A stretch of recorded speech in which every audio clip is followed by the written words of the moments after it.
So let's feature this question. Sabi ni ma'am, hi, yung money po ba na pumapasok sa bank na nakalink sa QuickBooks, pwedeng sales siya. Sorry, not accountant. Hehe.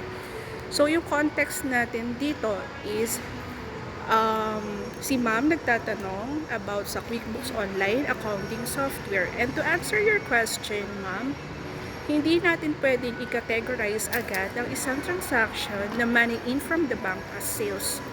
So we need to consider the type of transactions. Saan ba nanggaling yung pera? So we can say na yung pera is galing sa customer payments, money loans received, pwedeng sales siya, pwedeng fixed assets sold, bank loans received, or refunds. So let's assume na yung money in from the bank ay sales. So we will use a sales form like invoice or sales receipts.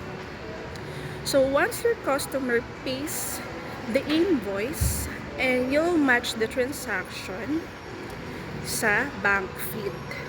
Okay? So hope it helps. Thank you so much.